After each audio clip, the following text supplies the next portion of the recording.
Game begin.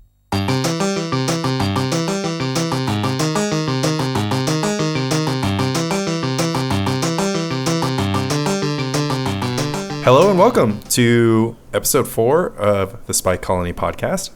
I am the executive producer of Spy Colony, Lanny, and I'm here with the notorious MJF, Michael J. Flores.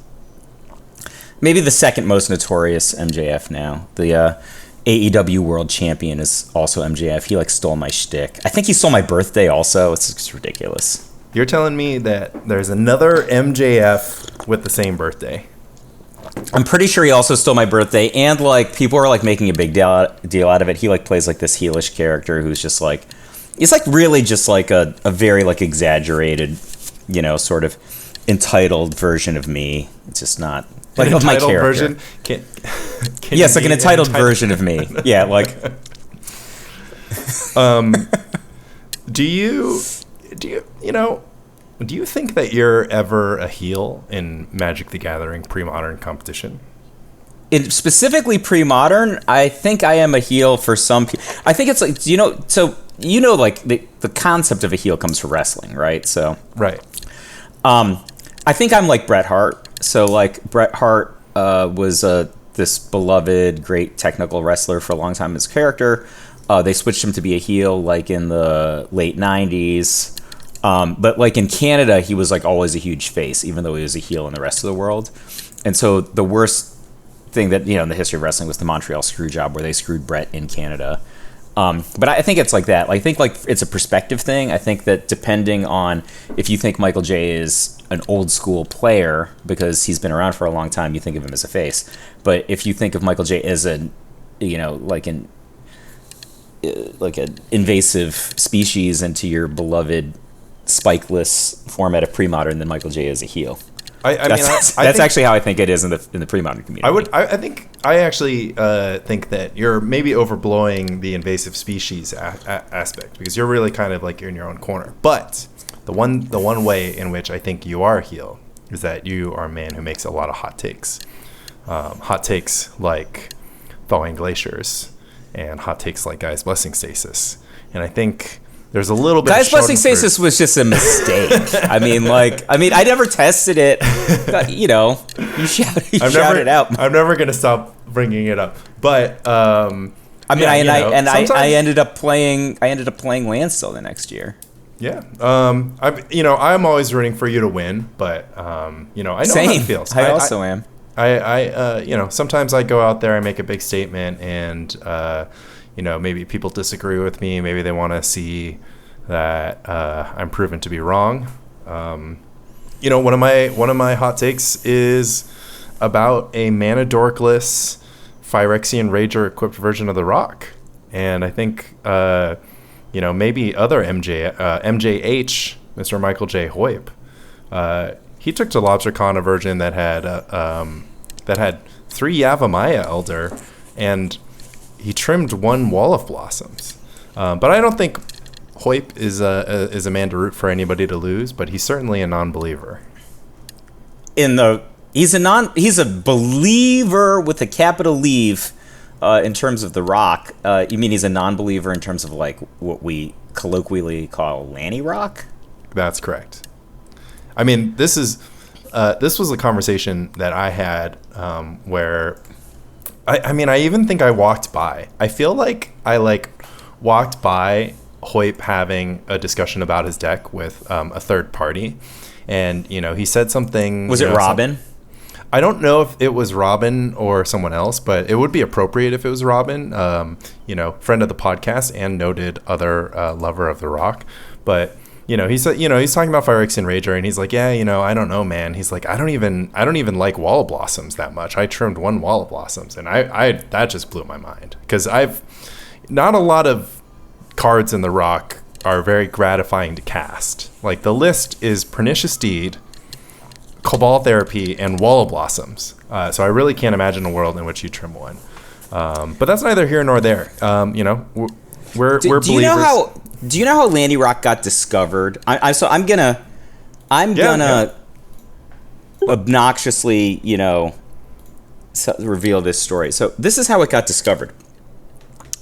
I was just like gonna troll Saul Malka and the pre-modern community because I'm a big naysayer of The Rock, right, in general, and it's like, what even is The Rock, right? That's the thing I was asking, and I think Saul said something like, it's a deck with like Land of War Waste and Cabal Therapy and Wall of Blossoms, That's like really kind of those are and Pernicious Deed, right? Those are the cards that glue it together. And a certain former world champion had played an Allurin deck to a pre-modern win that had all those cards in it, right? So I was gonna make an Allurin deck and play it at a meetup. I was gonna play his Allurin deck, and like I was looking for it probably on TC decks, right? And then I just ran into your list, and I'm like, "Yo, is this you?" And what I had actually done was I sent a link to the top 8 to Pog, and I'm like, just proxy this for the meetup tonight, and I said, just make the Rock deck. But I didn't realize there was actually a Rock deck in the top 8.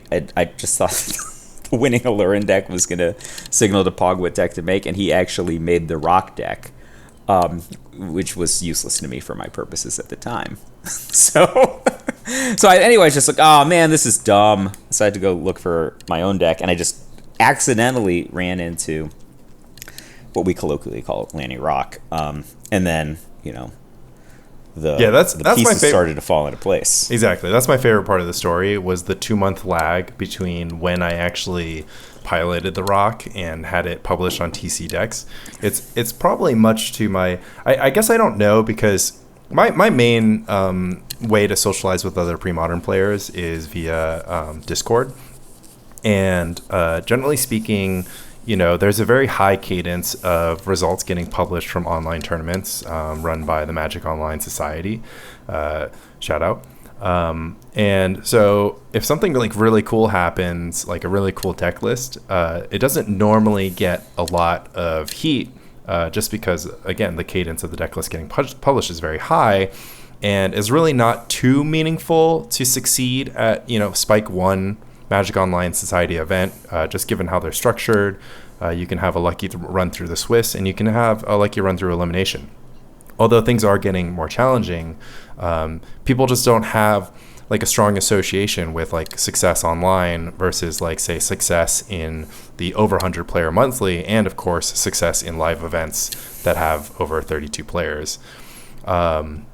But we all know that the true fire starter for any pre-modern topic is, of course, at 5 with Flores on Twitter.com. I've been told by a number of sources that they get all their pre-modern content from my Twitter account. So imagine that was your entire source of pre-modern content. You would both have a very slanted opinion of what the pre-modern format looked like, but also you would be exposed to a lot of beautiful deck picks. Those are the two things that would be true for you. I mean, the deck picks definitely do it for me. So I mean, I don't know, why are we talking about the Rock? It won Finnish Nationals, but it was not even Lanny Rock. It was Classic Rock, as they like to call it on the streets. You played it. Yeah, three things I'd say. I came in second at the Saturday tournament at Lobstercon, losing to David Tao with Lanny Rock, the day after the North American Pre-Modern Championships that, as we all know, you finished in third place, which is the optimal position, I think. Like there's no better or worse position than third place at the North American Pre-Modern Championships. Like if you do better than that, like probably there was something just morally wrong with you. And if you do worse than that, then you did worse than that, right? Yeah, so third, I think, is really good. Yeah. Rich Shea, and of course, friend of the podcast, Flint Espel, were envious of you back in 2022. Yeah, and I can only assume that both Selden and Itai wish they had lost the previous round so that they wouldn't have been stuck in first and second place. But so you were third. I finished second in the day 2 tournament, and then a week later, the Rock, like you said, what we're calling, I guess, classic Rock. Sort of the Beatles and Stones of rock. Black green mid range. Yeah, that's just like the black green mid range. Like, I don't know. At what point, just like a 70-year-old Axl Rose is still filling stadiums. in 2023. But yeah, so the Classic Rock won Finnish Nationals. But I would point out that the Finnish National Championship was a smaller tournament than the Day 2 tournament that I came in second place in. Yeah, and then I would counterpoint out that, the True Crushers did not come out to play on Sunday with their True Crusher decks. So I would say that the True Crushers came out to play on Saturday, but everybody, well, actually not everybody, right? Fran played full bore, right? Spencer played full bore. Those guys both made top 8. They were not, those were their day 1 decks. Right? Yeah, that's true. I mean, they were the ones who needed vengeance. But of course, Flint, satisfied with his top 4, was very happy to play Old School on day 2, along with Rich Shea. Great fan of Old School. But that's neither here nor there. I mean, at the end of the day, a in-person, 50-plus player pre-modern event, we don't have very many of those, and succeeding in one of them is maybe not quite as good as finishing third in the North American champs, but still quite the accomplishment. I would just, first of all, I would agree, because third is the optimal tournament's coming third in. But secondly, I was just saying, coming in second at a slightly larger tournament is probably still not as prestigious as winning a national championship. I just wanted to point it out. It was a larger tournament. So I think that there are 3 things I wanted to talk about in this episode of the Spike Colony. I will answer all of the questions that people have about Lanny Rock, or at least playing it in one tournament. We've also done a lot of playtesting with this deck, even post Lobstercon. I mean, just last night, right? So yep, it's in the bag. We're testing Lanny Rock versus Landstill. It's just coming down to questions like, what is better, the one Dust Bowl or the one Volrath Stronghold, is something that is worth debating. There's that, and then secondly, Aro Hutunen, I probably butchered his name, Aro Hutunen playing Classic Rock. We can talk about his list and his accomplishment. But the third thing that I just thought was hilarious is when the win rates for Lobstercon came out. The Rock came in just under 45% on average on LC day 1. Come on, Lanny. You can't actually write it better than this. that. like when I say just 45% deck, it proved out to be a 45% deck with 13 pilots in the biggest tournament that ever was. You can't get more statistics than that in this environment. Yeah, I mean, I'll have to confirm my facts, but the actual I think as a bumper to that, it's worth noting that I don't think there were any decks with more than 10 pilots, any macro archetypes of decks that had more than 10 pilots that produced a greater than 50% win rate. So, naming all the hits, Landstill, Goblins, et cetera, except for, of course, Phyrexian Dreadnought. Yeah, I was going to say, I assume Dreadnought crushed that bar. And did you want to talk about Dreadnought afterwards? I've been playing a lot of Dreadnought recently. So yeah, I mean, I think the one thing that I thought we should share with the audience was kind of this thought that the preponderance of Lanny Rock, Goblins, Elves, certain builds of Parfait, and of course Landstill would effectively suppress the Dreadnought menace, and somehow that we weren't even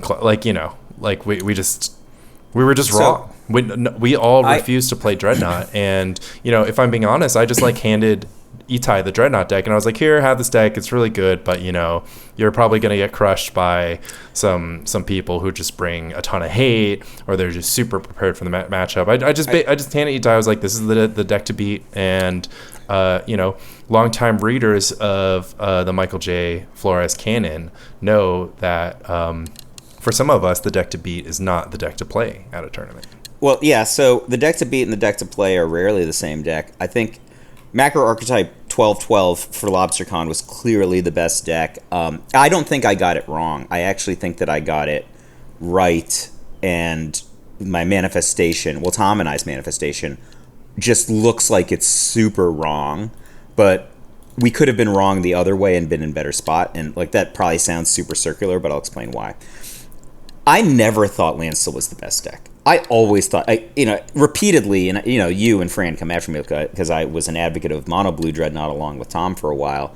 But I was like, I think blue white Dreadnought is the best deck in the abstract, right? The reason I didn't want to play it was for the reason that you said, right? Which is that the preponderance of other decks, and I was specifically assuming that I was going to come out winning and then be in the winner's metagame and then play against players like Brian Selden who are going to have good ability to suppress right a blue-white trail. This is something that you mentioned on All Things Considered. You were just like, Lanny the other day had this, that, and everything, and people like Lanny are not going to come to lose to Dreadnought.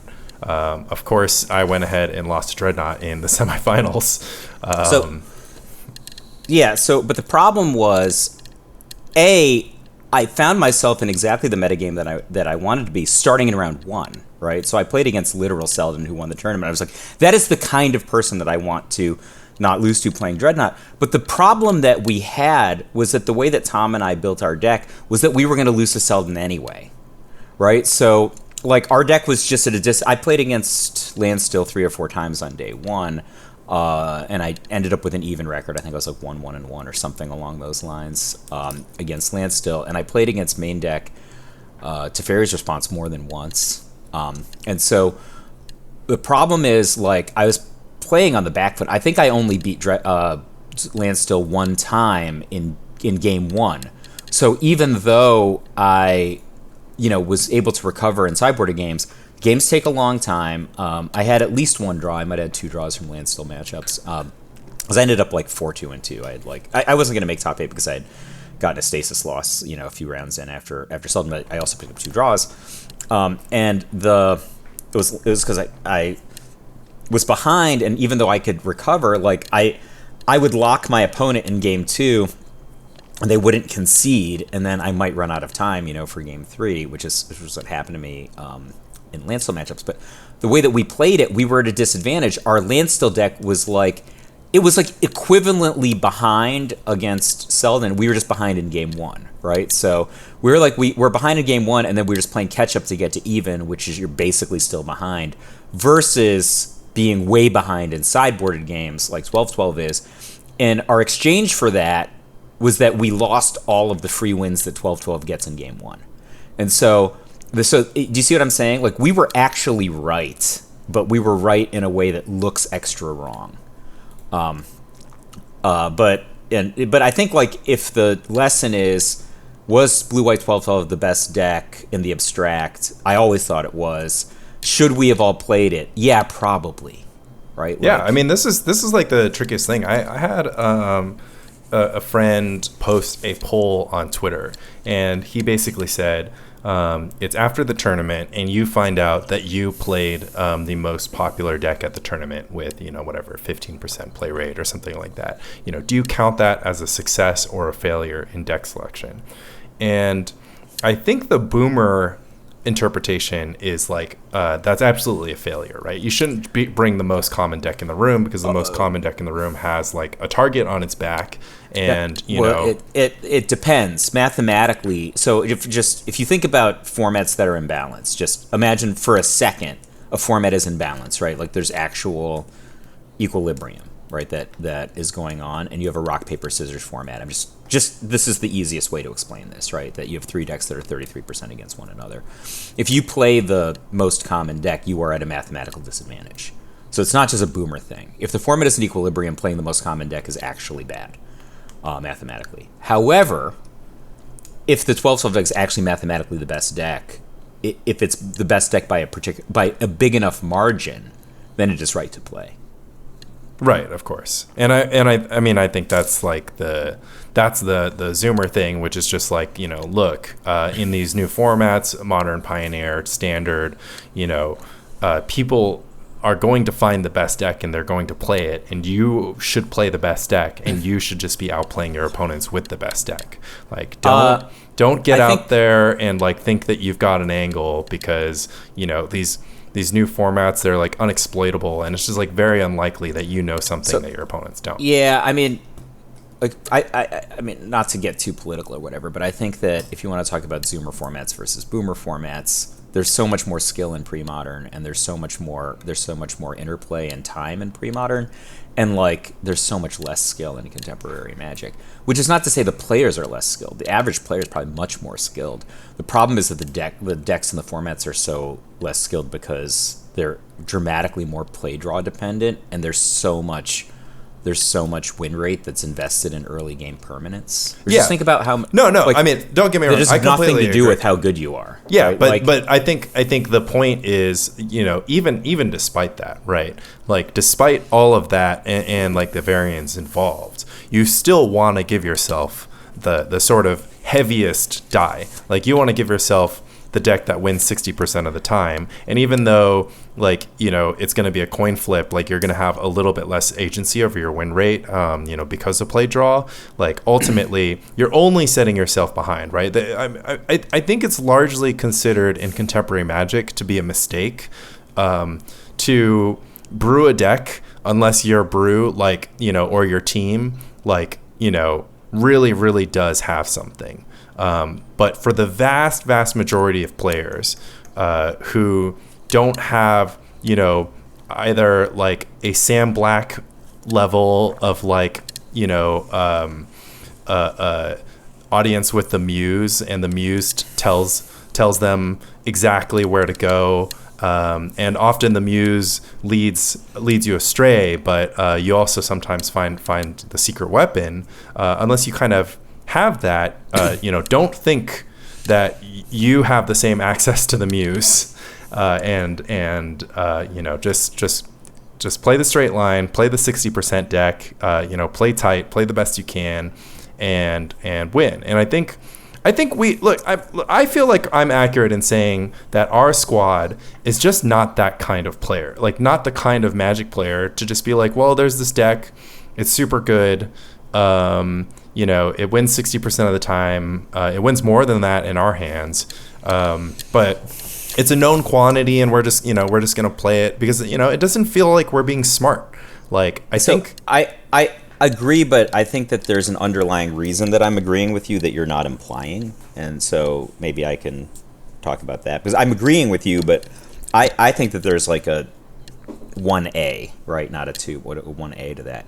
So you said a sentence to me that I'm not going to repeat, like about 5 months ago, and it changed how I thought about pre-modern forever, right? And so you, Lanny Huang, me, Mike Flores, play so much, I just assumed everyone had caught up to us. Like the people who were at a certain level of seriousness, which means the people who I would want to be playing in the second half of the tournament, right? The second half of the Swiss had caught up to us, and this just simply wasn't true. Right, so if everybody, then you don't have to play parfait, right? You don't have to literally be playing parfait in order to have figured out the things that Lanny Huang had figured out. But I just didn't think that like so deep in the tournament, Itai was going to keep getting cakewalk matchups. Yeah, I mean, to a certain extent, it was sort of goes in both directions, right? Because listeners of episode 1 of Spike Colony podcast know that Itai was matched up against a fair bit of flooded strand decks, which aren't the easiest decks to defeat, but they're not like burn. They weren't equipped. Like a flooded strand deck in the abstract isn't unbeatable, right? A flooded strand deck that has like 4 seal, 4 abeyance, 4 swords of plowshares, 4 meddling mage is awfully tough to beat with 4 threats. Right. I mean, obviously I agree with that.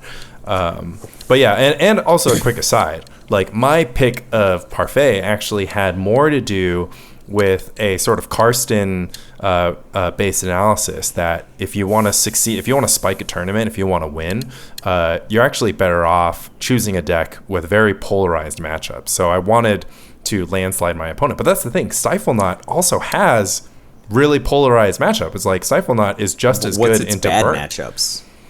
I mean, I think statistically speaking, effectively just Landstill. Effectively just Brian Selden. Yeah. I mean, no. I mean, Landstill had an incredibly middling win rate overall. That's correct. But Selden went ahead and checked the head-to-head on Landstill versus Dreadnought. And as far as macro archetype is concerned, he had, I believe, Landstill winning 10 out of 11 matchups between Landstill macro and 12-tile macro. That said, I mean, I believe that Itai and Fran were like the only ones playing, very, very tight lists.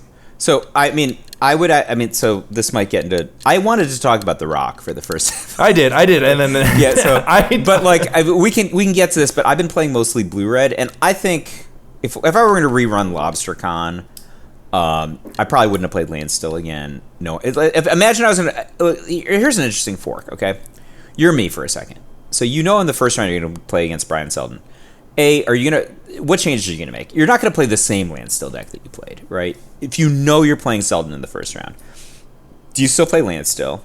You're not going to play the same Landstill deck if you are. But what would you play into, right? Because if you're going to play Selden in the first round, it might be worse to play 12-12, right?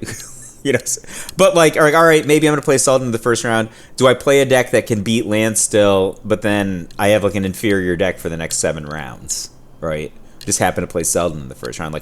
I could play Hearst Red and beat Selden, that's...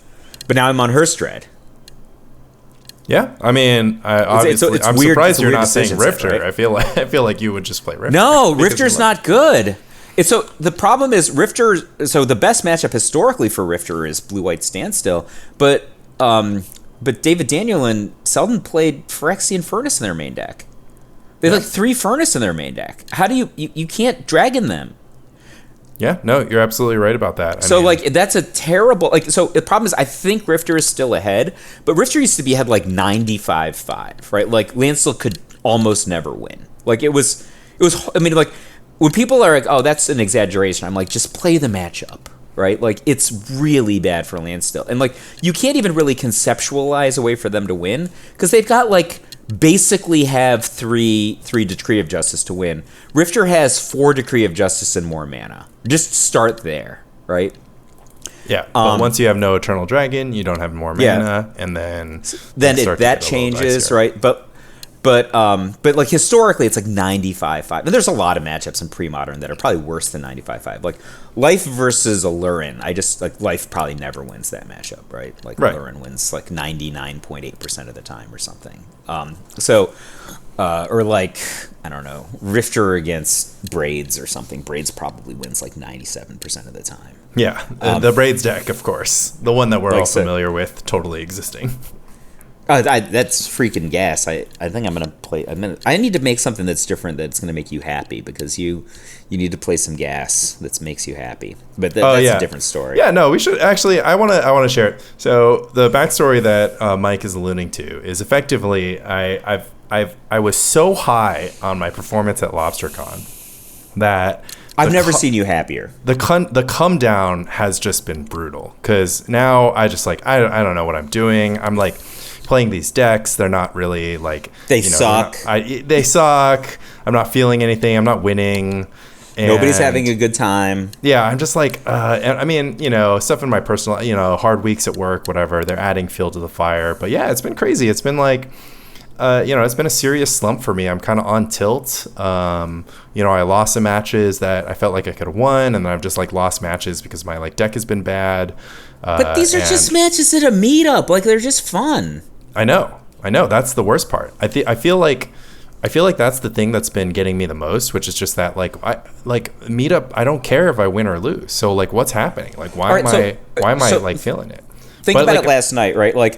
All of us came to Bifrost just to help Jeff train for Misty, right? That was the objective. Yeah. Last minute meetup. Everybody came to help Jeff. By the way, he got a lot of great tips for his deck for Misty.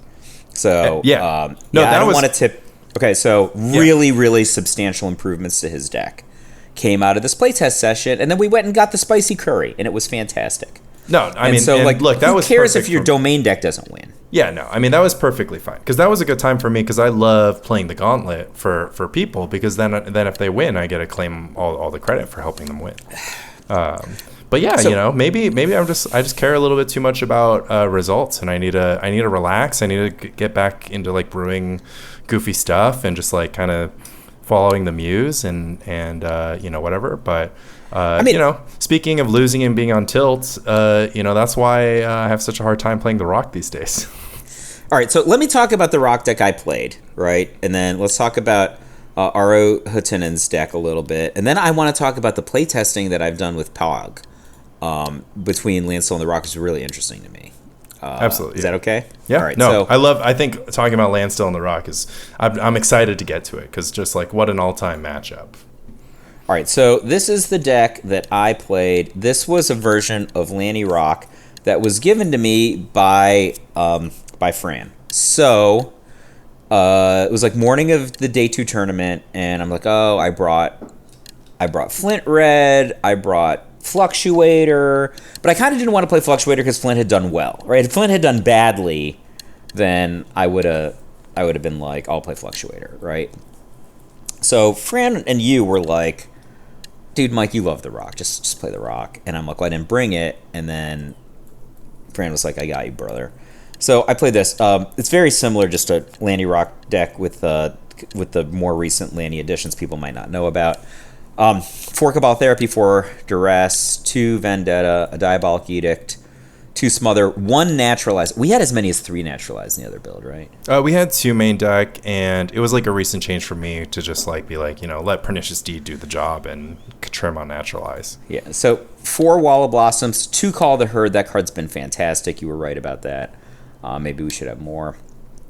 3 Phyrexian Rager, 1 Recurring Nightmare, 4 Pernicious Deed, 4 Ravenous Baloth, 2 Deranged Hermit, the Crozen Tusker. Did you always have the Crozen Tusker? Yep. Like from the first build? Yep, Tusky was there.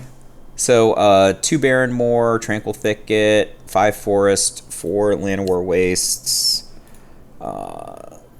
8 Swamp, 4 Treetop Village, and importantly 1 Dust Bowl. That's the main deck, right? So, and then sideboard, Tranquil Domain, 3 Naturalize, so that brings us to 4 after sideboarding. 2 Haunting Echoes, Diabolic Edict, 4 Engineered Plague, which is the right number, and 4 Tempting Worms. I got more questions about the Tempting Worms than anything else. I never brought them in there for red. I believe Tempting Worm was a Dave Kaplan innovation, so it came from a Tau House kind of mini tournament where Dave was bringing him in Hermit Knot against red deck. He brought him in against me and destroyed me. My hand was like all lava dart. I thought I was a genius because I was going to kill Hermit, right? And he just Tempting Wormed the bejesus out of my red deck. And I'm like, we should just try this in a bunch of other green decks. So that was the deck I played. First round I played against D-Tau. He destroyed me. He also destroyed me in the finals. We should talk about my sideboard strategy, though, because I think you were not super enthused about my sideboard strategies against either Spencer or David.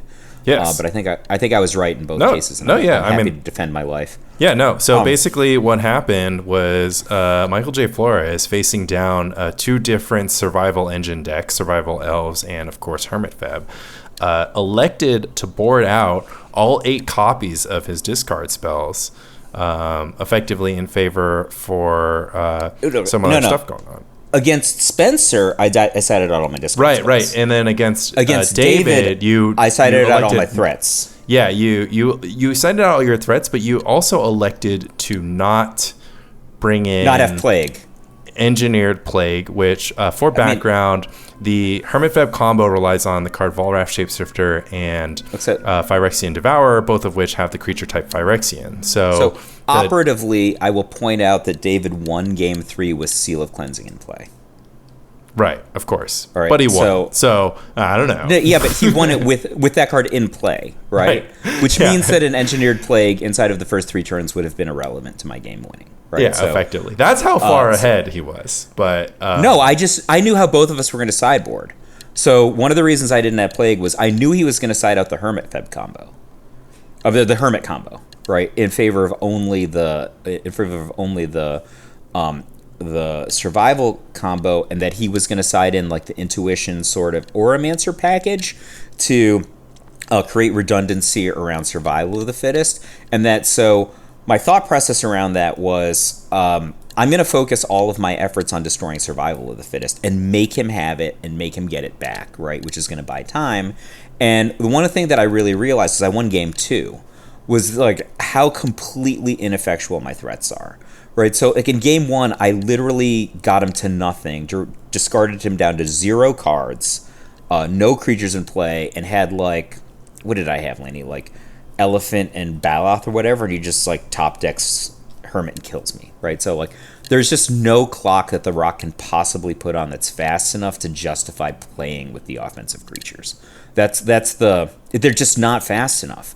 Like, you can get your opponent to nothing, and they have 5 to 7 turns if they don't have something.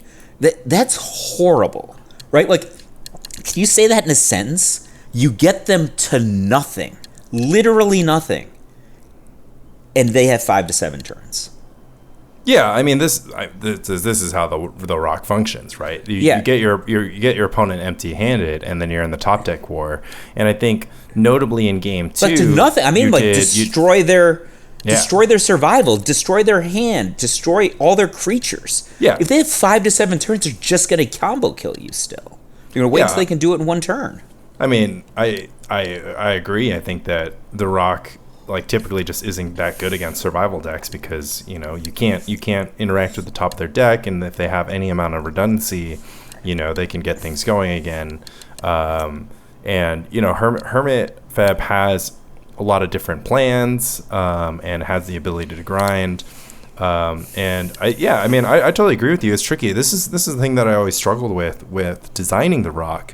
The reason why Call the Herd even ended up in the deck was because in the Miracle maiden voyage of Lanny Rock, I timed out 2 opponents because I put them on 0 and I was on 0, and we just like traded cards until their Magic Online clock ran out. You know, those could have been draws in Paper Magic, and so I was just like, I need something a little bit heavier than Phyrexian Ranger. I need Call the Herd. And but yeah, I mean, I think it's interesting because game 2 of the finals against David, you played, you were attacking with Treetop Village. Like, this was, I mean, I have such a hard time trying to explain the Rock to people because everything that I say kind of sounds like smart and insightful, and then like I watch like you or I myself play the deck, and I'm just like, you know, this is just, like, I can't explain this deck. Like, it doesn't work the way that you think it does. Like, you just can't explain it because, like, okay, so I was like, okay, I wrote a huge article. I was like, it's an ode to the Rock. It's an ode to Michael J. Flores. It's an ode to, like, flexible gameplay, boomer intuition. And I was like, you know, the Rock, you know, I was like, oh, this is the deal. Michael J. Flores, he loves the Rock. He loves making all these decisions. He loves playing this grindy deck. And then I watched you run through the Lobstercon side event with nothing but dumb luck. Like, you just drew runner in like 3 straight matches, and I was like, okay, well, maybe the Rock is about feeling really good when you top deck your 3rd Pernicious Deed. I mean, when I beat Spencer, I think I was advantaged to beat Spencer. I think I probably should have won game 2. Like, the way that Spencer played, I had more time than I probably should have had. But, like, I think that the way I sideboarded, which was to side out all of my Cabal Therapies and Duresses, was right.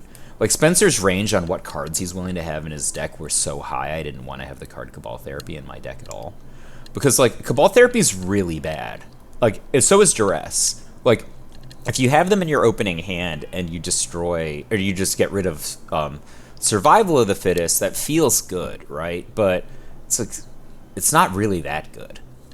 Because you'll note that he had Survival of the Fittest in none of the games, right? So between 4 Naturalize, the Tranquil Domain, and 4 Pernicious Deeds, I was able to keep the survivals off the table even if he had them, right? So my strategy was, okay, I'm going to destroy his survivals instead of making him discard his survivals, but I'm going to emphasize killing every single creature, right? And Elves is a lot easier to suppress from a creature standpoint than Hermit is, because while Elves has like this really explosive capability to kill you like on turn 3 or whatever, they need a critical mass of Elves in order to do so.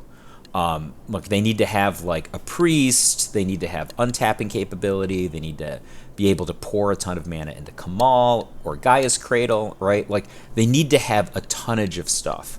So if you're just destroying their creatures, then like you can destroy a ton of creatures and get them on like a medium clock. You can reliably kill them as long as you kill them fast enough, right? If you give them too much time, or if you let them have survival, you're gonna lose, right? But if you focus on destroying survival and killing them with creatures and killing all of their creatures, then that's fast enough. You actually make your game plan worse by drawing Duress and Cabal Therapy in the mid game, because there's no cards you would ever want them to have to discard if they don't have survival in play, right? Like, it's just bad. Right? Yeah, like, I mean, I agree. I think my main thought was just that, like, Survival and Tangle Wire both being non-creature spells and, like, super relevant. And then post-board, they go up to 4 Naturalize to try to fight your Pernicious Deed. Being able to dress but you just play your Pernicious Deed.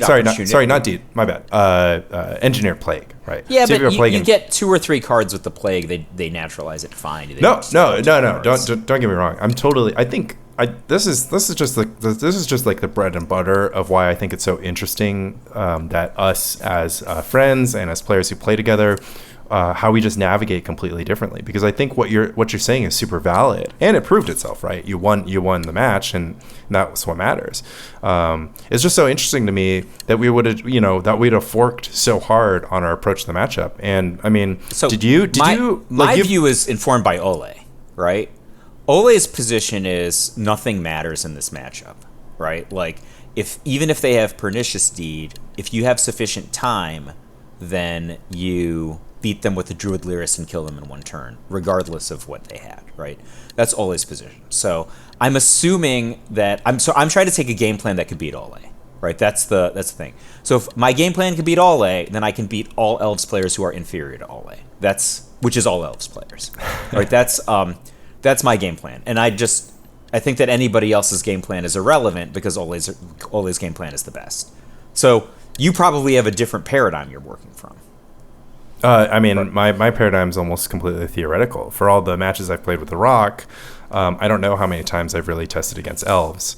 Because I'm the gauntlet seat, and I play both the Rock and the Elves against my teammates' wacky other decks, their decks, which is neither Rock nor Elves. The terrible freaking Eternal Dragon blue-white control deck. Yeah. So I think that both the Elves matchup and the Hermit Feb matchup are about closing speed. But the method of closing is different in those matchups you take, because like the Elves deck requires to have a tonnage of permanents in play in order to beat you. So if you can disrupt the number of permanents that they have in play with Engineered Plague, Pernicious Deed, and Spot Removal, you're actually fast enough to kill them with like random 3/3s and 9/9s if you can manage that. But the Hermit Feb can beat you with a single card. Right, so if you give them an unchecked one, if they just wait and they have an unchecked Survival of the Fittest for 1 turn, you're dead. Right, like that is very different. Yeah, absolutely. And I think that was super interesting because with Hermit Feb, you went your entire approach was based on Haunting Echoes, more or less. Yeah. So my thought process is like I can disrupt them any amount, and if I get Survival into the graveyard and Haunting Echoes, I'm just going to win anyway. Right, so. That's not true of Elves, right? Like, I didn't know Spencer's exact list, but I mean, I've played Elves in big tournaments, right? Like, they can destroy your Survival and just beat them with 2 Deranged Hermits or something, or just like Deranged Hermit Tangle Wire. Like, Haunting Echoes isn't particularly good there. Yeah, or a single Deranged Hermit and a or like Biorhythm. There's a lot of he beat me up with a Masticore, right? So there's a lot of ways that you can get around Haunting Echoes in the Elves deck, but like if you can catch the Survival of the Fittest in the Hermit matchup, it's tough for them. I'm sure they have some play pattern that they can try to go for, but it's probably extremely narrow hole of a needle that they'd be threading to get there. This was a lesson that Robin Lund taught you at Lobstercon 22. I did, yeah. So I had never played against Hermit before. Admittedly he was playing not Hermit Feb. He was just playing Feb, right? But I was just like, I'm just going to destroy a Survival of the Fittest, and then I think my deck is faster, and that bore out. Yeah. So I was trying to do that against David. So I joked a lot about the dealer having me, and I think that as much as I would just love to joke about this forever, but I think that you are a little bit more pejorative towards me than maybe I deserve. I don't think I really casinoed through the entire thing. I mean, Jared Doucette played back-to-back ringleader for 4 cards. He did, and I got him. I have a lot of respect for you as a player. You should know this, but I do believe, and you know, maybe that's how you won. You won through sheer skill. Like I mean, sometimes you were drawing the right cards. I think, but that's just the rock. I mean, the point is you're drawing. It is range, just the rock. Right? The more draw steps that you have. I mean, this is just the Reed Duke school of conservative play. The more draw steps that you give yourself. First of all, I played super not conservative against Jared, right? I played hyper aggro against Jared, right? If you're thinking about, like, clearly I'm the control and he's the beatdown in that matchup. My guys were tapped every turn. Yeah, no, you were getting in there. I noticed that too. Is that you? I mean, this is just Rock 101, right? It's like you got to know goblins can 50 you with haste, right? You have to choose when to close the game. Yeah, I mean, always. Yeah. I lost game 1 with he was dead on board, and I had to sacrifice 3 Ravenous Ballots before his attack step. Yeah, and that's when Jared. Yeah, I mean when. I mean, this is just like. I mean, I think what you're doing in these matchups is just very astute, which is just like understanding what your opponent is doing and paying attention to what your opponent is doing. Because like ultimately, the Rock is one of those decks where you like look at your hand. There's only one spell most turns that you can cast. So, most of the time, you can cast these spells at sorcery speed. So I wanted to respond to one thing that you said, and then I want to go back to the point that I originally wanted to make. Right? You said it's about, like, you know, you're drawing within a range. If you look at how I sideboarded, in particular against Spencer and David, who were differently focused decks, and against Jared, actually, for that matter, I controlled the range of what I could top deck by taking cards out that were of categories that I did not want to draw. Yeah, right. I mean, so I willfully, like, I will give up never being able to make Spencer discard a Survival of the Fittest on the first turn, in exchange for never losing in the mid game. That was the bargain that I made with the dealer, right? So like I will exchange not being able to put David on what most people would consider a reasonable clock in exchange for maximizing my ability to disrupt his combo. Yeah, I think it sounds like you gave up some aces so that you could have more tens. I mean, but if I'm playing a deck with, like, you know, 50 tens or whatever, and then like I you know, but a pair of tens still doesn't beat David's stat. Right? Like, you need a lot of tens.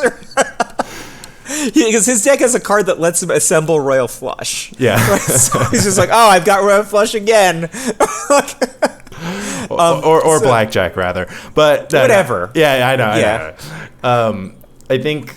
Yeah, this is great for me because honestly, I do give you infinite hard time for everything. But yeah, no, this is very astute. I mean, I think that whole. I mean, my eyes are open. Like I'm boarding out my discard against elves. I'm on the train. Here's my thought process around. So look. Anybody who's followed me, like, watched me play a feature match, for example, like, ever, right? I play in a different way than other people play at the table, right? That's my table character, right? Like, you talk about, like, what do you do in the casino? How do you perform? Like, I just perform for my opponent, right? And that depending on the match, I perform in a different way. But I was performing a certain way on Saturday, and I was praying to the almighty dealer a lot. But here's the thing about the Rock. The Rock is a deck that has relatively little, like, drawing cards type cardboard advantage, right? Like, its card advantage is more like... It just has Crows and Tusker, and then the rest is Blossoms, Pernicious Deed. Or, like, you know, you get these minor sort of card advantage effects from, you know... Call of the Herd, you get like an extra elephant token, or like you play a Scathe Zombies that allows you to pay a life to draw another Scathe Zombies. You know, like some other just garbagey card, because the Rock doesn't have like a lot of really these ace type cards. So what ends up happening is you have a minor amount of cardboard advantage, and oftentimes, like, sometimes you like bowl somebody over with Cabal Therapy, but it required you to miss with Cabal Therapy first, right? Like that's a thing that happens quite often.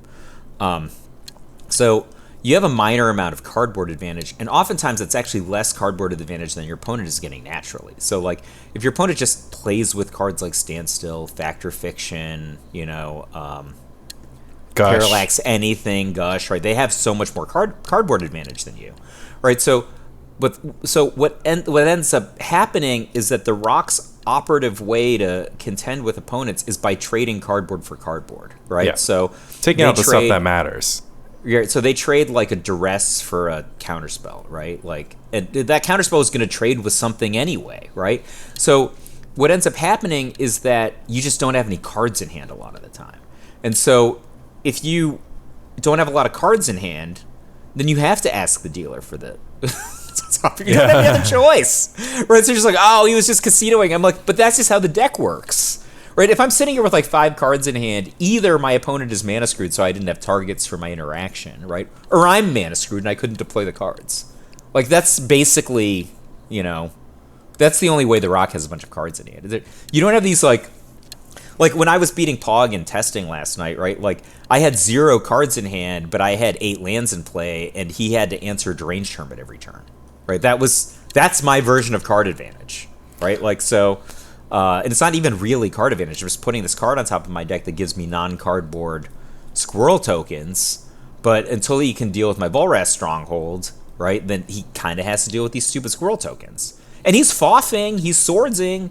We had that exchange where I Smother, Diabolic Edict, and Vendetta my own Deranged Hermit in one turn, just so it didn't get plowed. Because that was my whole game plan, right? Yeah, that's the next level play. So like you're just playing with no cards in it. So yes, you are praying to the dealer a lot. Funny thing I noted when I listed off the deck that Fran gave me was that there's this Dust Bowl in the deck, and it was like, I think in the 3rd round, I think, what did I play against? I played against D-Tau 1st round, lost. Played against the Solution 2nd round, won. It was tight. I would think the Solution would be an easy matchup, but he Meddling Maged my Pernicious Deed in like every game. So it was actually much harder. And he also has Mother of Runes. So like Mother of Runes protecting that Meddling Mage was like pretty hard. Yep, Mom plus Mage is the reason why Solution's good. So yeah, he also has the other like lock elements of the Solution. So I was actually kind of surprised that I won because I started off 0-1 in that match, and then I beat Fluctuator, and I just played 2 Ravenous Baloths like before he could kill me. He gave like Mull Defy one of the games, and I was just like Baloth. It's like, I can't do enough damage to kill you anymore. Like, yeah, how sick is that? Start playing creatures, right? And then I played against Pog. And so I thought this was a really easy matchup for the Rock. We could talk about this later. He was playing my Landstill deck from day one. I beat him 2-0 because I basically beat him on Landstill both times. Standstill, rather. Sorry. His Standstill was advantageous for me in both games, based on how the games developed. And then I think it was like after round 3 when I was just like, yo, dude, I still haven't drawn Volrath Stronghold. And Fran was like, your deck doesn't have Volrath Stronghold. I'm like, what? He's like, Mike, I gave you the deck, you looked through it, you said it was okay, you registered the deck, you took a deck pick, and you didn't notice it didn't have Volrath Stronghold. I mean, hey, the card's like $40, so. Yeah, so then it's in the round of 8 I'm playing against David Daniel, and it's game 3. It's coming down to the wire. We played a fun game in the Swiss, and then ID'd. He destroyed me, right? So I got game 1. I don't even remember how. Like, I don't remember how I won, though. He destroyed me in game 2. Game 3, David Daniel goes like Dark Ritual, Insidious Dreams, puts 3 cards on top of his library, right? And I'm like thinking about how I can possibly win this game from this position, and the dealer gives me a Dust Bowl. And David only has 1 red source in play. Yep. And he has now stacked the top 3 cards of his library. So that Dust Bowl did some work. And Fran's like, bet you're pretty happy you had the Dust Bowl. So, yeah. I mean, it's crazy. When like Fran explained that, I was just like, yeah, I've never tapped a Volrath Stronghold in my life. I mean, I have, but I've never cared that much about it. Maybe Dust Bowl's better. And then, of course, you kind of turned around and in testing yesterday against Landstill, Volrath Stronghold it out. But it's so hard to run both because, then you're cutting that back on the colored sources. Yeah, and then, so it's the delicate balance. What if we play 61 cards?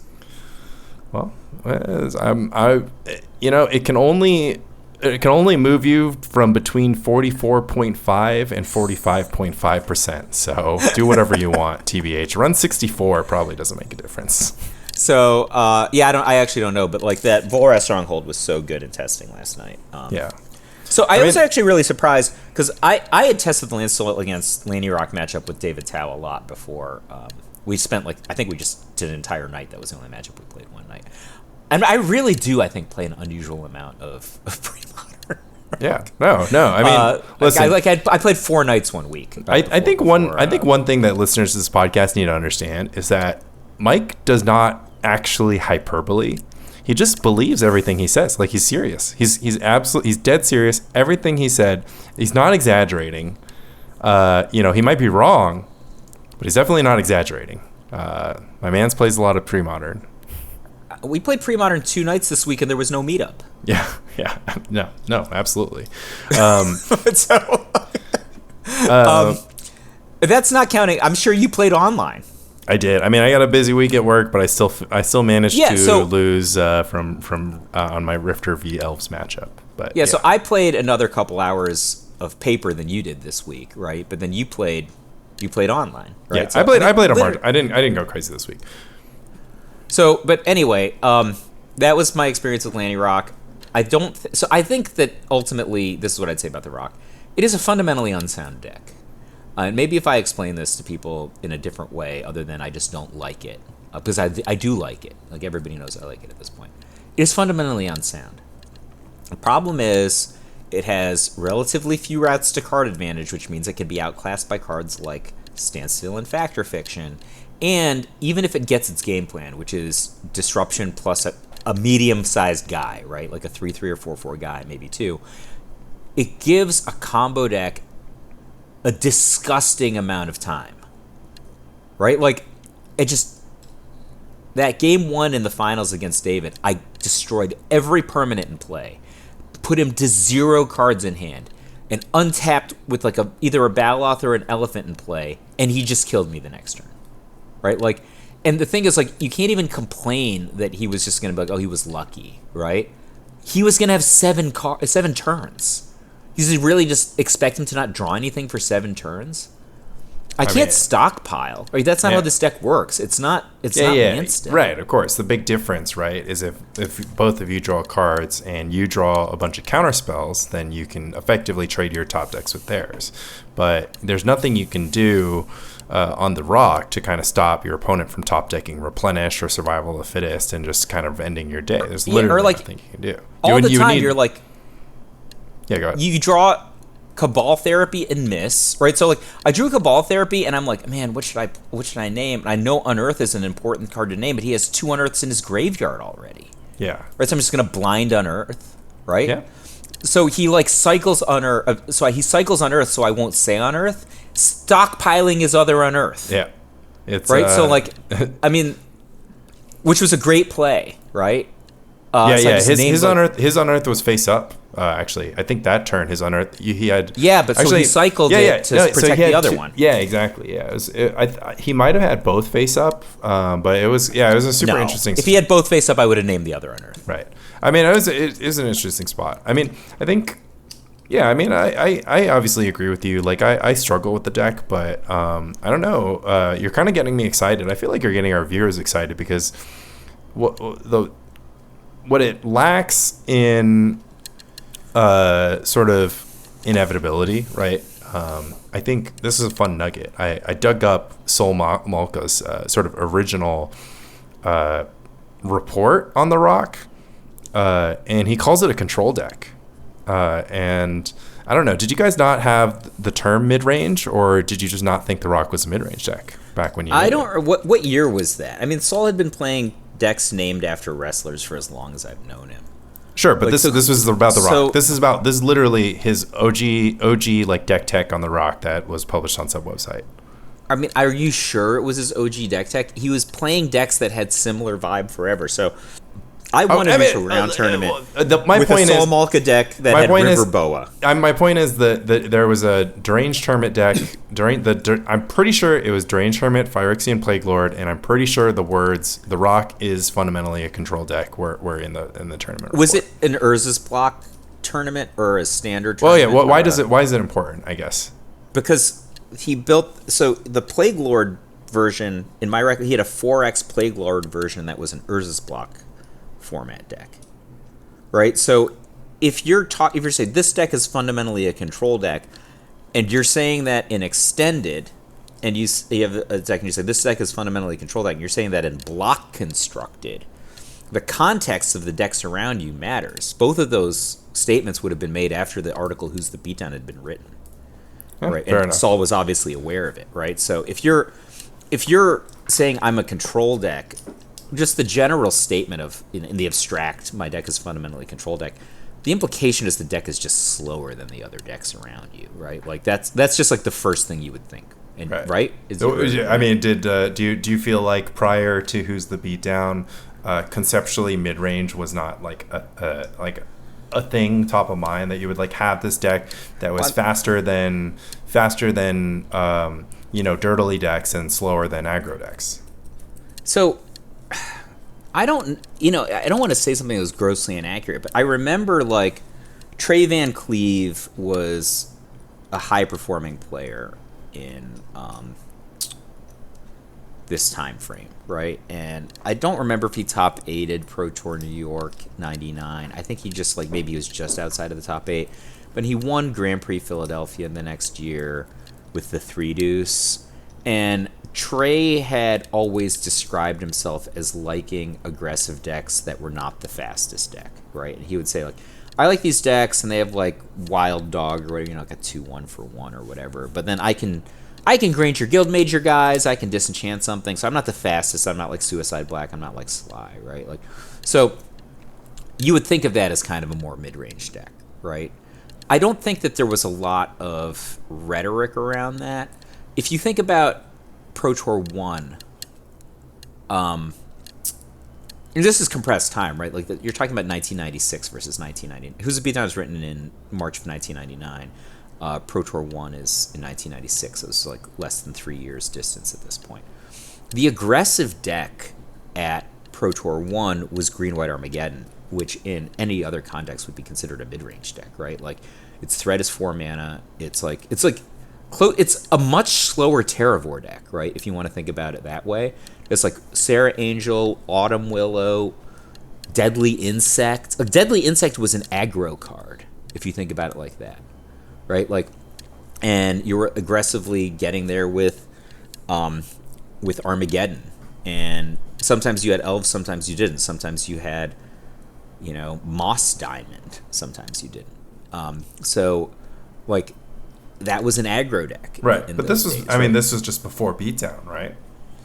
So Beatdown was coined by the dickheads in '97. Right. So it did. Yeah. So there was no concept of Beatdown until '97. Right. There had already been over a year of Pro Tours at that point. So when I say there was a concept of Beatdown, but it hadn't been coined as a broadly used term until the dickheads, and then the dickheads were friends with the dead guys. Right. So Dave Price had always been a Beatdown player, but he just didn't have language for it yet. Right. So the big joke was Brian did a better job of it than I did. Dave Price played a Bad Moon Necropotence deck at Pro Tour 1 with 4 Will-O'-the-Wisp.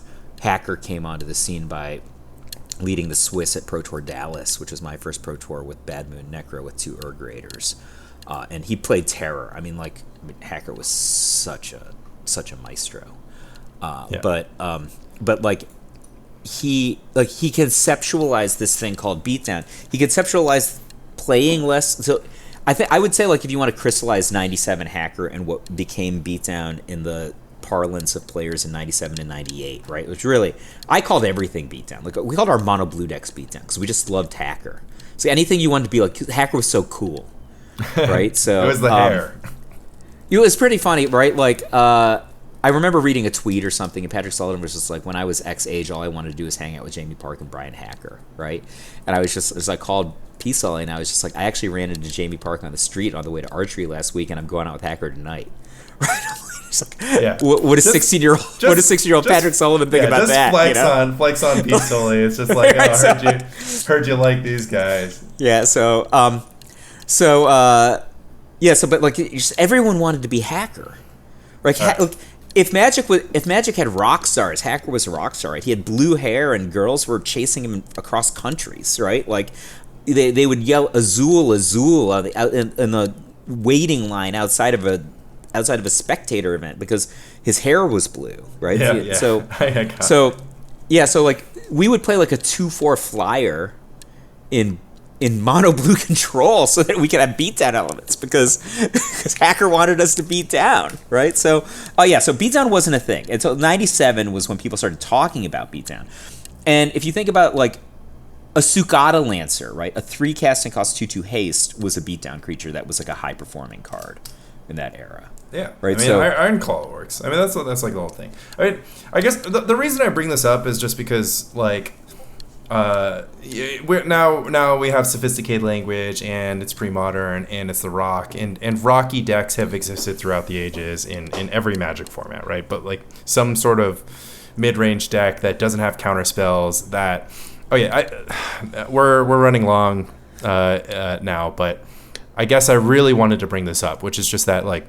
In pre-modern, that you're saying like Rock doesn't have access to card advantage. Truly, very few decks actually have access to card advantage because the main ways to produce card advantage are, like you said, Gush. It goes in effectively one deck. It goes in a few more, but effectively one good deck. It goes in Stasis. Right. Good point. It goes in Stasis. So it goes in Stasis, it goes in Dreadnought. You're talking about Landstill Fact or Fiction, basically only played Standstill Fact or Fiction only played in Landstill. And then Survival. And then Survival of the Fittest, and then of course Tax Rack, right? So I think that there's not that many routes to card drawing, which is putting new cards into your hand. But there's lots of routes to card advantage, right? So a red deck gets card advantage from Grim Lavamancer and Cursed Scroll, and they're playing. They have Philosophy of Fire, of course. They also have Philosophy of Fire units, right? So like that also they have a different outlook towards card advantage, but they also can just generate cardboard advantage by like pointing a Cursed Scroll or a Grim Lavamancer at your 2/2, right? Yeah, that's a thing. I mean, that's definitely a thing. I mean, I think the way the red deck generates advantage is kind of its own topic. But the thing that I wanted to bring up is just enter blocking with your creature and attacking with your creature. At the end of the day, one of the things that the Rock does that effectively no other deck in the format does right now is have 3/3s and 4/4s. We all either have no creatures or 1/1s and 2/2s. We have some of us have 1/1s and 12/12s. Yeah. Some have 2/2s and 12/12s. Some only have 12/12s. Yeah. Right. And some of them and a bunch of 1/1s and 2/2s otherwise. Some of us have a shit ton of 1/1s. Yeah. Right? So a 3/3 is actually a form of card advantage. I mean that's kind of called the herd and so enter Finnish Nationals. What happens if we play a 4/4 or a 5/5 on turn 3? I think I'll say this. The reason there was no video coverage of this, right? Because I have a hard time conceptualizing how classic Rock beat classic Landstill. I mean, Blastoderm's kind of good against Landstill, right? They can't do how? If it resolves, they have to block. Or take 15. But they have infinite. First of all, taking 15 is a non-issue. The Rock has to close you with creatures, right? But second of all, like it is never. Claude and I tested this matchup. You just decree. Yeah, fair. And second place. And this version doesn't have a Volraz Stronghold. If you have Volraz Stronghold, it'd be a different story. Yeah, right? we're left guessing, kind of, huh? Because. This is also Parallax Tide, like one copy Parallax Tide, one copy Tutor Landstill, a la Tom Matelski and Michael Flores. And yeah, I mean, altogether, this looks like a super tight list, and it was felled by Blastoderm. Wait, I didn't even realize they're basically playing our list, right? They have a third decree in the main deck instead of I don't know, some nonsense we played probably. This is very similar to Tom's Yeah, list, right? extremely similar. It's got the tutor, it's got a humility, it's got a tide, it runs seals, it's got the one powder keg.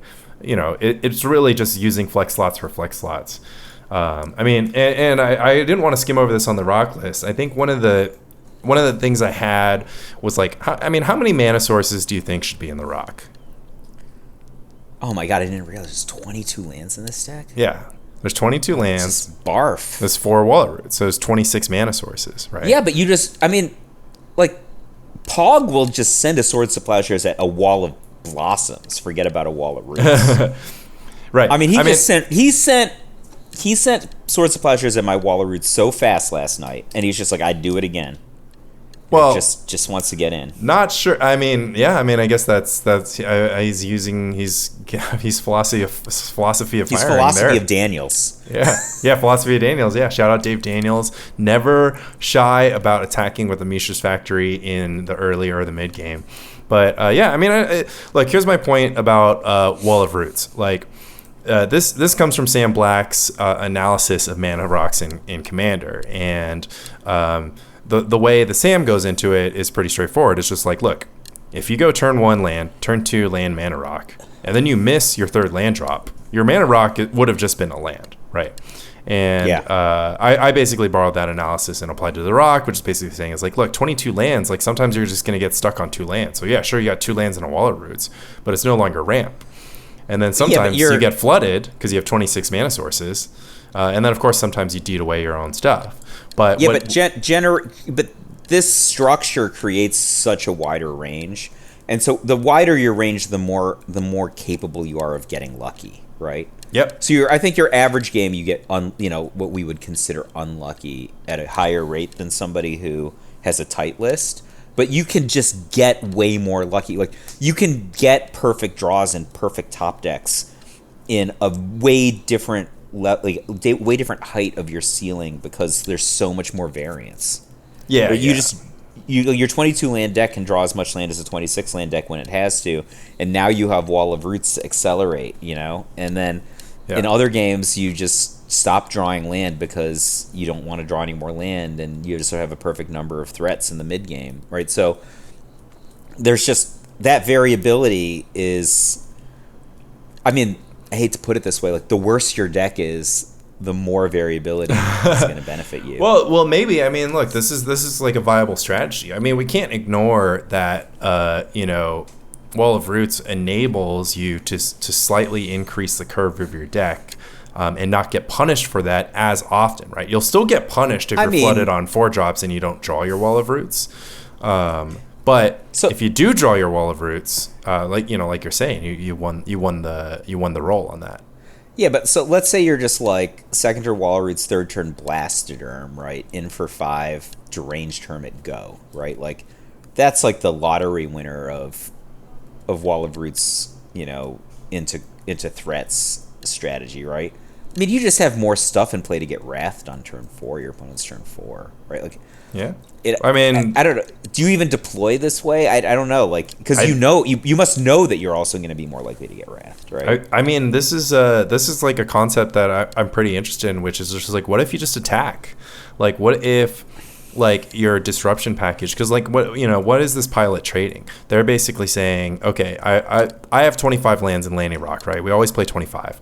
And we play some cycling lands to kind of smooth things out, and then we've got like Crows and Tusker or whatever. We're playing this sort of middle range or mid range deck. Maybe this pilot is saying like, one, maybe they just pulled out their rock deck from their deck box that's been on their shelf for the last 3 years. Or I was yelling at Hurst because he's just like, what if we played this and this? I'm like, that's literally like pre-modern 2000. You're right, exactly. Right, you didn't come up with something new, right? Like we tested this and ignored it because it's not good. Right. But yeah, I mean, I think one of the problems with Lanny Rock is that Lanny Rock has a little bit of an identity crisis where it is not good at shifting gears. It's not good at controlling. Like the Call of the Herd is like a fine solution, but when you cut Blastoderm from your deck, you're cutting the Urza's Rage. I was really happy with Call of the Herd. So let's compare Call of the Herd with Blastoderm for a second. first of all, Call of the Herd seemed very good to me against Landstill. Pog often had to use a card on it, right? Or it would like trade with a factory, or it would like disincentivize a factory from attacking, something like that. But if you're gonna head to head it, right? Like, let's say I go third turn Call of the Herd, you go fourth turn Blastoderm, I go flashback Call of the Herd, right? Like, do you attack with your Blastoderm now? So I double block you, right? And then if you have a point removal, you basically traded point removal for half of my card. No, you get the or full 3 card mana. because I'm right. But you traded it for 3 mana and 10 damage. Right? Like, you also lost 10 damage in the exchange. Right? Because you didn't get in with the Blastoderm. And now your Blastoderm's just gonna fade. Right? It's just not even good. And if you don't have the point removal, you just don't attack. Yeah. You know? I mean that's true. But Blastoderm's kind of sick against against Parfait and against, to some extent, like, if you're playing, maybe you're playing post board against Landstill, is just have Engineered Plague, and then you're not worried about Decree, and then your Blastoderm really is a 3-for-1.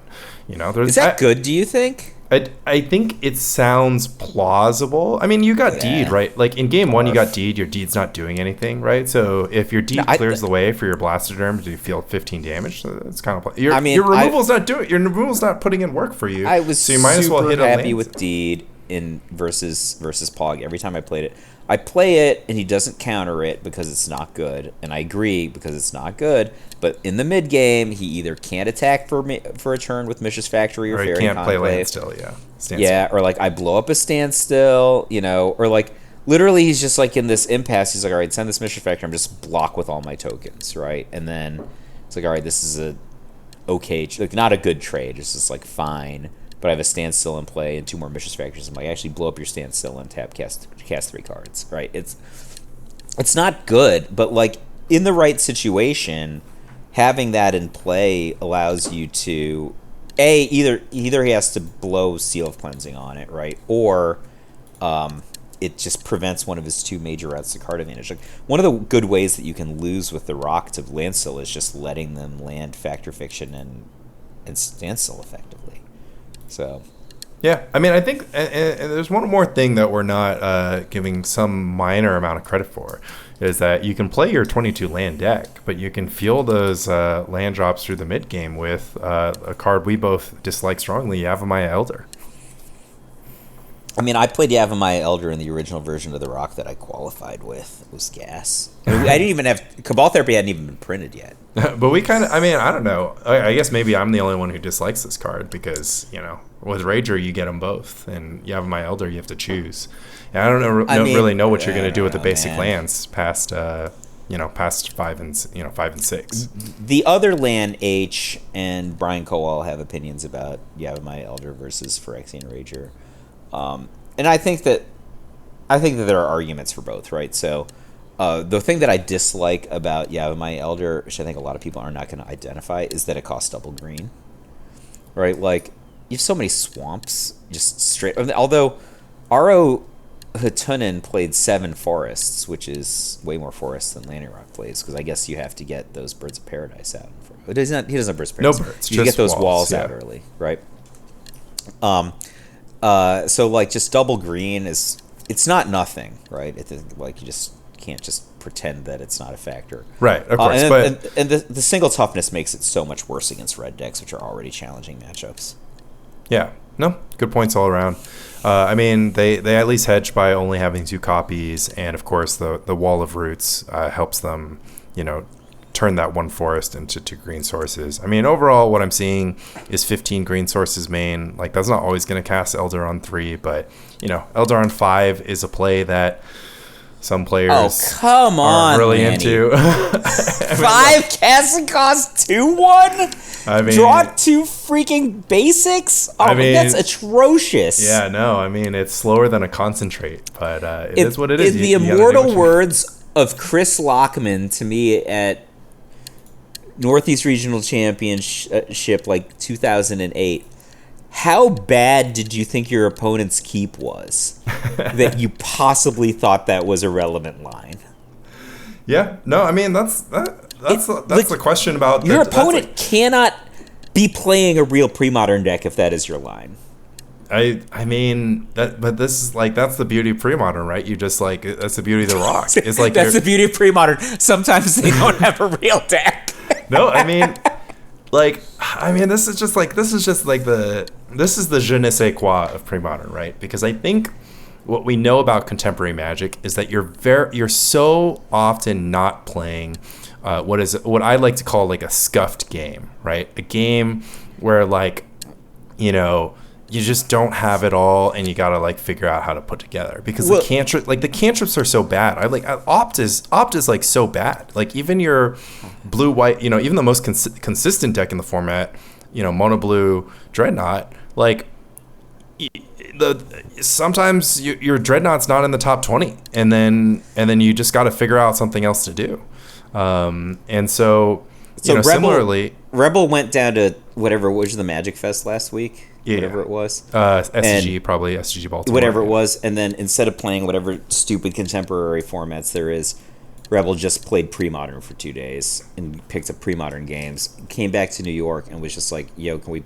Today, Saturday that we're recording this, Rebel was like, yo, can I trick you and Lanny into playing with me tonight? And I was like, I literally invited Rebel to come to Bifrost last night. And... right. No show.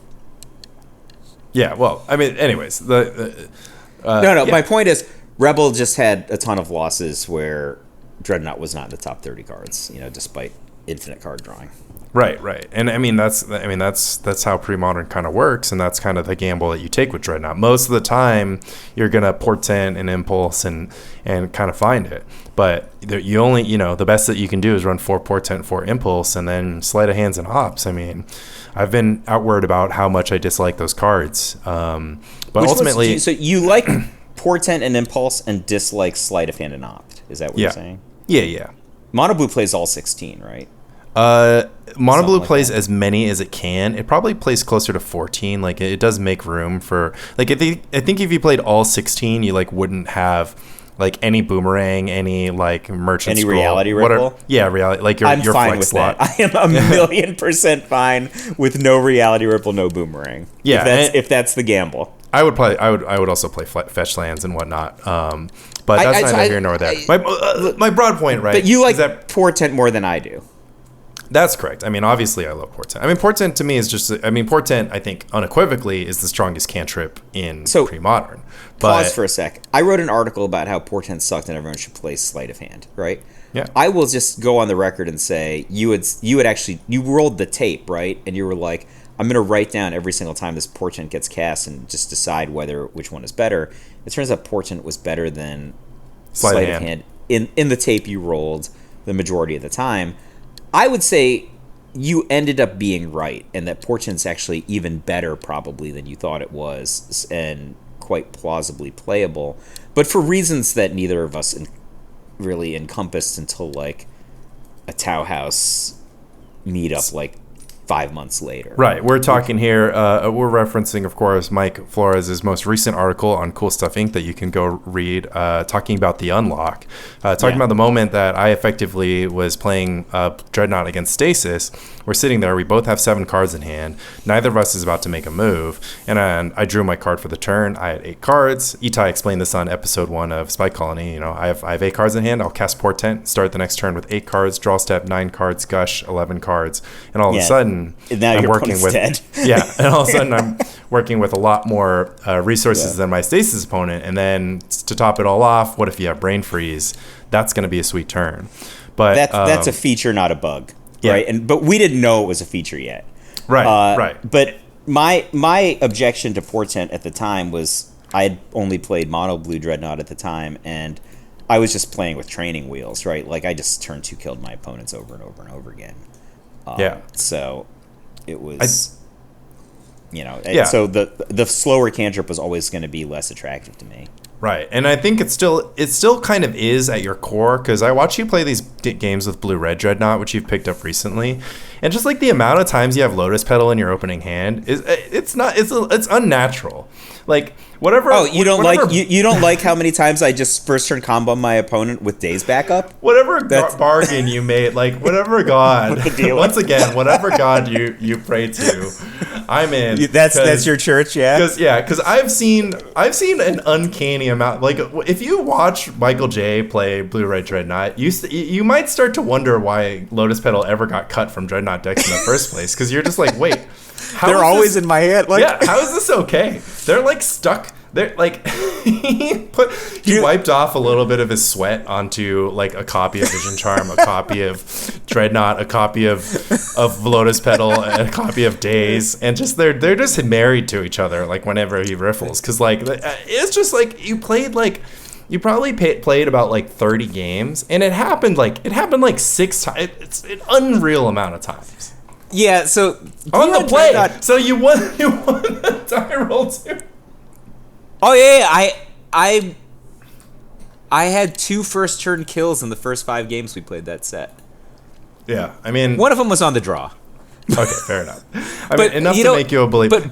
But Blue Red Dreadnought is actually the classic rock equivalent of Dreadnought, right? Like the range is so wide because you have Lotus Petal, which is bad. You have like Basic Mountain and Barbarian Ring, which are bad. But sometimes the deck is like so much better than any other version. Yeah, I mean, it looks ridiculous. Nothing, like when it's good, it's better than any other deck. I mean, nothing makes sense to me anymore. Like, you know, Wall of Roots winning a tournament, Blue Red Dreadnought posting up, you know, an extremely impressive win rate between 2 pilots. Like, this is, you know. I have to reevaluate everything because my church is like, look, you just build a strong deck. You try to cover up the leaks, and these decks are out there just saying like, get lucky. Like, so here's the thing. I think like if I had to rerun Lobstercon, I might seriously consider Blue Red Dreadnought, even though I'm a dyed in the wool Fran fan, right? And the reason is, it like. Bifrost meetup number 1, I beat both Itai and Pog, playing like 2 of the most superior decks in my opinion, right? Being Metelsky Landstill and Fran Blue White Argonaut, right? I beat both of them. I beat Pog. Pog must have thought he couldn't lose, right? He had literal 3 Seal of Cleansing in play, and I just like played Dreadnought and flinged him, right? You know, getting around the Seal of Cleansing. And then now he just has to manage his life total against however many Fire Ice, Lightning Bolt, and Grim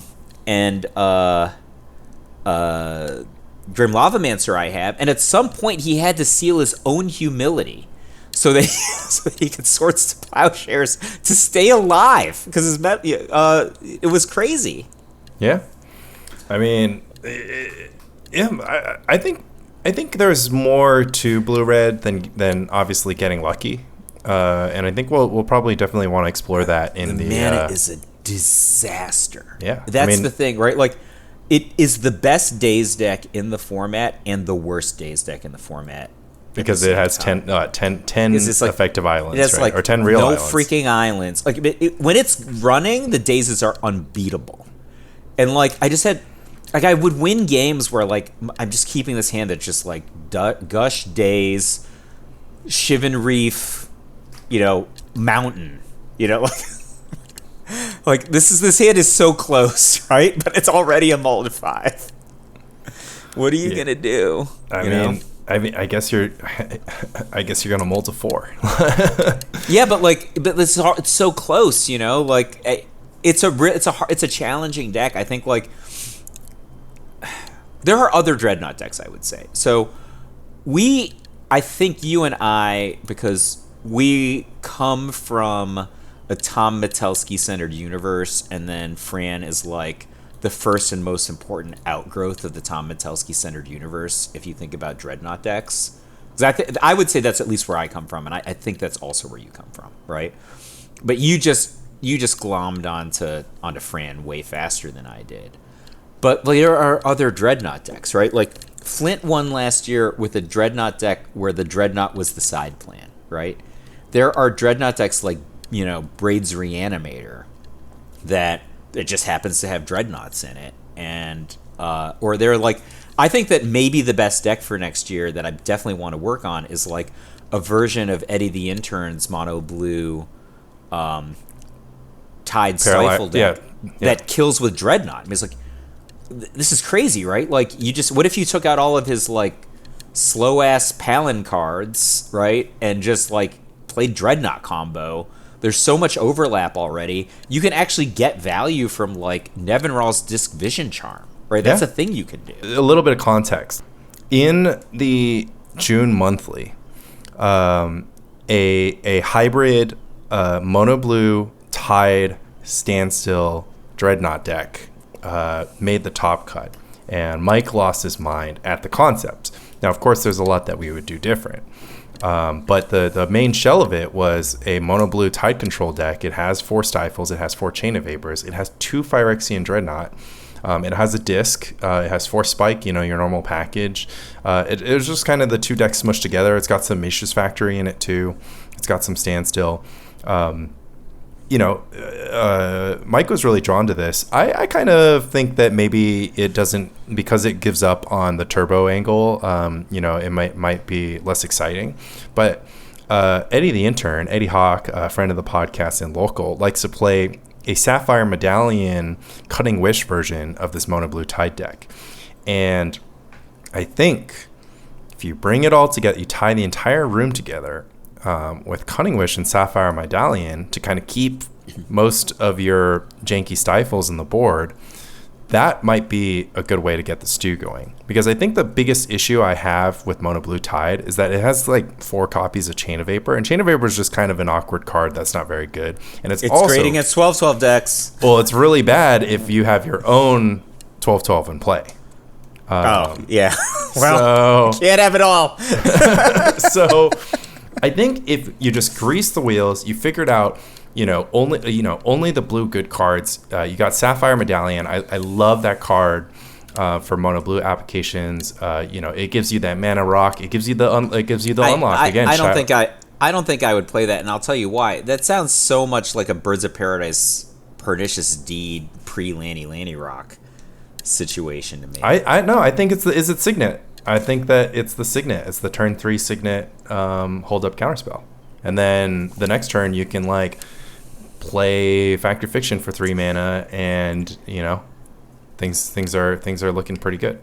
Like Factory Fiction with mana like backup. I remember when John Finkel invented that at US Nationals 1997.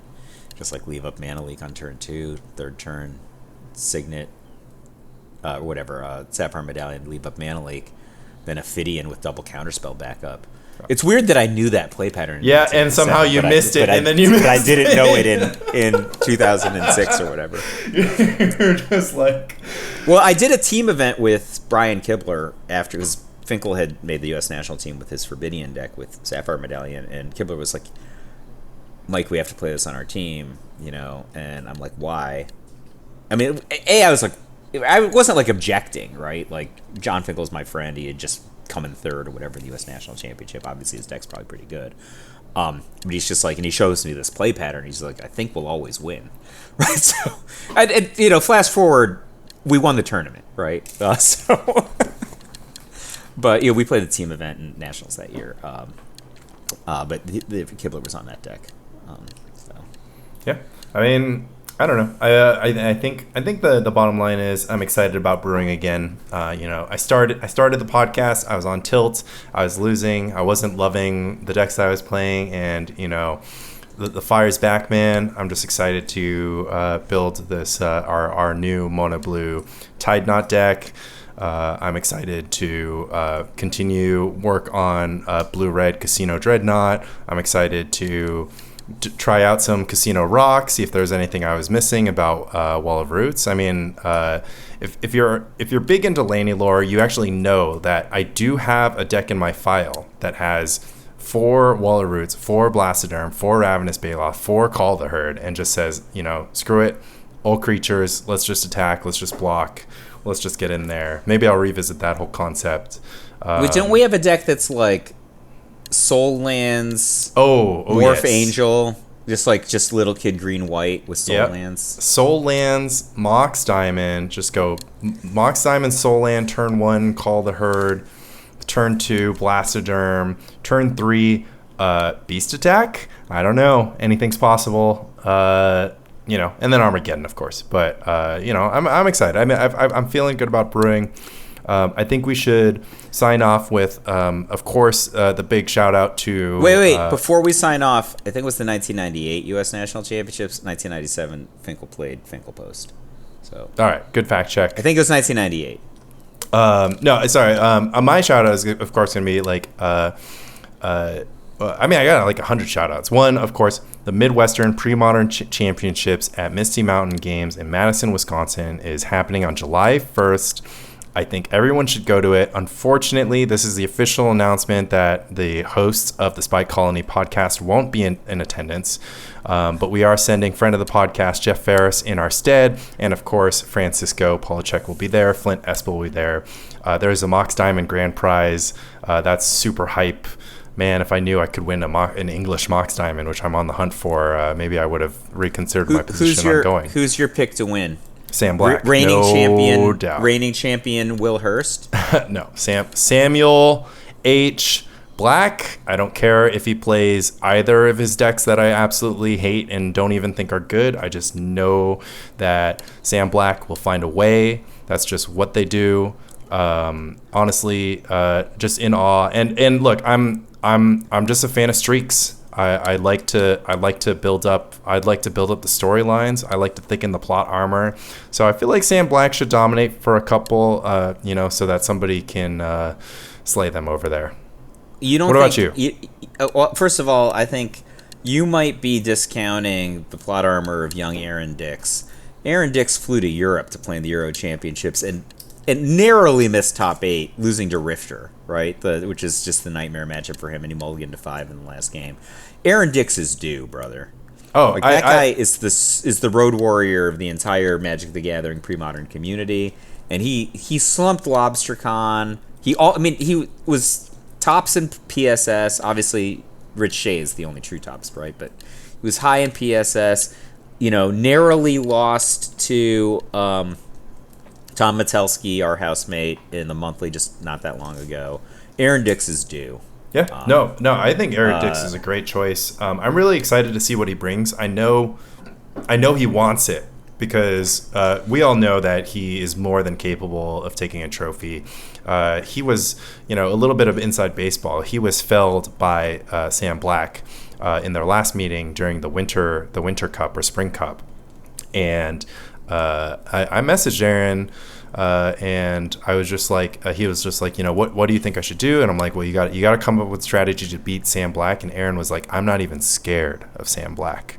So I am excited to watch that pairing happen. Of course, in the top 8, both absolute killers. Will Hurst, of course, reigning champion, never somebody to count out. I don't know how he does it. He can't keep getting away with this, but the man is capable of just an unreal amount of top finishes with some crazy decks. But do you think he bought like extra plot armor from the dealer? How do you think that works for young Will Hurst? I have no clue. It's the mismatch new border basics, I guess. I think he's getting carried by like a true Will is not a heavy analyst, not like a old washed up pro. He's not a like super long history guy. I think Will is being carried just by pure love of the game. Like, I think he just loves playing. He's just got such a chill. He's just got such a laid back attitude. He sits down. I've played against him. He's having fun. And I think if there's anybody who deserves to win, it's somebody who's out there to have fun. Like I'm even myself, I haven't been having fun lately, and until I get back on the fun having train, I don't think I deserve to win any games of Magic. And maybe he's just earning it by through sheer joy, which at the bottom line is why we're all here. So let's pick our top 8. Okay. Let's just top 4. Well, top 4. Top 8 is just all the players we like, right? All right, so I'm gonna first pick Jeff Ferris. All right. Good pick. I'm picking Sam Black. High salary in the fantasy league, but, they're going to earn it. Are you going to bounce, or do I get the next pick?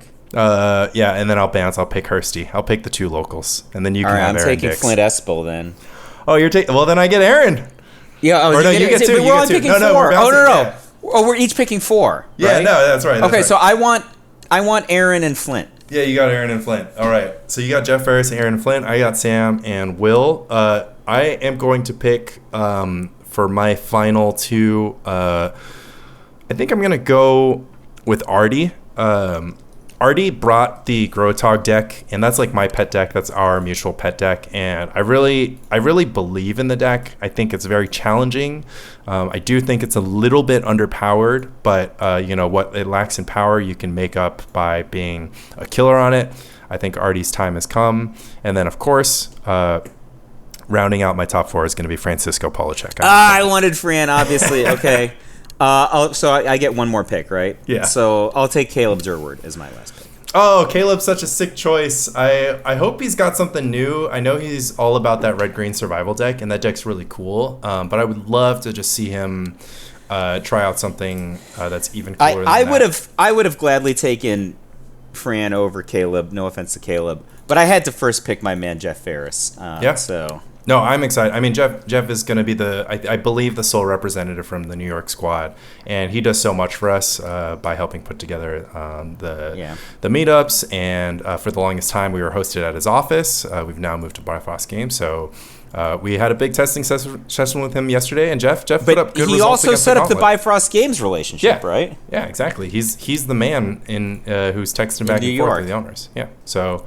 Of course, shout out to Phil Wynn. He's effectively on paternity leave from organizing, but Jeff has done a great job on the ground in Phil's stead. So I got another mailbag, but I remembered to do promo code Flores this time. Oh, nice. I look forward to seeing that picture on Twitter. I guess this is a good time to plug. I have one more shout out. And this is the sentimental shout out, which is just that, I've been getting messages. I don't know if you've been getting messages, Mike. Maybe they just send it to me because they know that I am the CEO and executive producer of the Spike Colony podcast. I'm getting so many nice messages from people just saying how much they enjoy the podcast, how they think that I'm doing a good job of keeping Michael J on topic when it matters. We just have such good chemistry, how we don't interrupt each other too much. All these things, they just warm up my heart, and we're getting on every platform: Discord, Twitter, Facebook. Soon maybe we'll hit up Instagram. But yeah, just thank you so much. Fills my heart with joy that this is a product that you are enjoying back home, despite it often going way past an hour and a half. Where are we now? We're hour 40. Yeah, I wanted to hit 45 minutes. We're an hour past 45 minutes at this point. Yeah. Never gonna happen. Listen, if you split it, if your commute, my recommendations are as follows: listen on 1.5x or 2x speed, or if you have a 45-minute commute, you just do half the pod on your way into work and the other half on the way out. Maybe we'll have bite-sized ones in the future, but man, I just love talking to my friend Michael Flores. Yeah, way too much. So maybe this is just gonna be the trend. I'm gonna shout out to David Tao, KYT, Roman Fusco, and Pog. If you know, you know. Yeah, if you know, you know. This has been Spike Colony Podcast episode 4. Thank you so much for joining us on this journey, and we can't wait to see you next week, probably, unless Mike and I are super busy. So thank you so much. We're going to join you. All right. Take care. All right. Bye-bye.